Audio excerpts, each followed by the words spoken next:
Tunajivunia teknolojia. Tunajivunia popote ulipo Tanzania unaweza kupata bidhaa za CRDB kupitia kwenye branch yoyote ya CRDB unaweza. Na pia kwa kupitia wadau wetu, kupitia insurance agents, kupitia insurance broker, kupitia SFE, kupitia digital platforms. Kwa hiyo unaweza kutupata popote. Na wengine ambao mnapenda kutumia teknolojia pia unaweza kununua bima, hata bima ya gari kwa kutumia simu yako ya mkononi. Unaweza kwenye sim banking app, unakwenda kujihudumia, unanunua bima ya gari.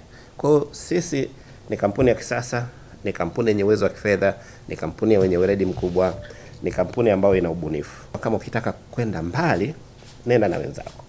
Na tunachagua kwenda na AMISA.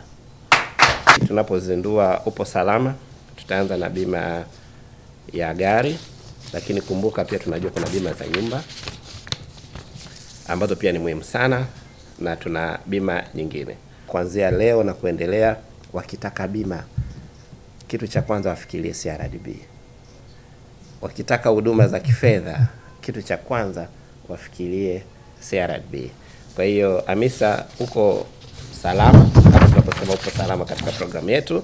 Mimi ni mtumiaji wa bima za CRDB jamani. Kwa hiyo nadhani hiyo imechangia mimi kupewa hii kazi. Kwa hiyo niko hapa kuwasihi Watanzania wenzangu kwamba ni muhimu sana kuwa na bima, kwa sababu na sio tu kwa ajili ya magari, kwenye upande mbalimbali. Kwa sababu hata kama ukiwa na kitu cha thamani, it's very good uweze kuikatia bima, kwa sababu huwezi kujua siku gani na wapi utaweza kupatwa na majanga.